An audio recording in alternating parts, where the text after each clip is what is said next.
April 2014 வெளியிடப்பட்ட Samsung Galaxy S5 ஒரு இடைநிலை முதன்மை தொலைபேசியாகும். சந்தையில் உள்ள வேறு எந்த தொலைபேசியையும் விட இது அதிக அம்சங்களுடன் நிரம்பியிருந்தாலும் அதன் கவர்ச்சியான பிளாஸ்டிக் வடிவமைப்பிற்காகவும் விமர்சனங்களை எதிர்கொண்டது. பின்புறத்தில் உள்ள மங்கலான அமைப்பு காரணமாக பேண்ட் எய்டுடன் ஒப்பிடும்போது பிரபலமாக இருந்தது. அந்த சகாப்தத்தின் பலம் மற்றும் பலவீனங்களின் விளக்கம் இங்கே.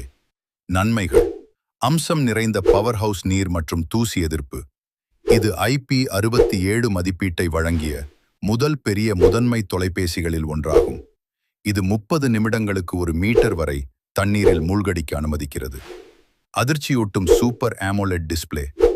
5.1 இன்ச் 1080p திரை 2014 சந்தையில் சிறந்ததாக கருதப்பட்டது. துடிப்பான வண்ணங்கள் மற்றும் ஆழமான கருப்பு நிறங்களை வழங்குகிறது. நீக்கக்கூடிய பேட்டரி மற்றும் விரிவாக்கக்கூடிய சேமிப்பு. பயனர் மாற்றக்கூடிய பேட்டரியை கொண்ட கடைசி கேலக்ஸி S ஃபிளாக்ஷிப் இதுவாகும்.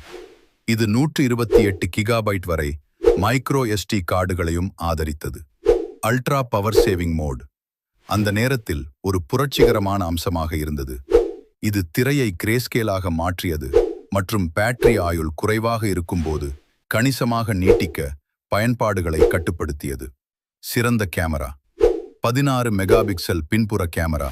Face detection auto focus PTAF ஐ அறிமுகப்படுத்தியது. இது வெறும் 0.3 வினாடிகளில் கவனம் செலுத்த அனுமதிக்கிறது. அந்த நேரத்திற்கு நம்ப முடியாத அளவிற்கு வேகமாக. பாதகங்கள்: வடிவமைப்பு மற்றும் மென்பொருள்.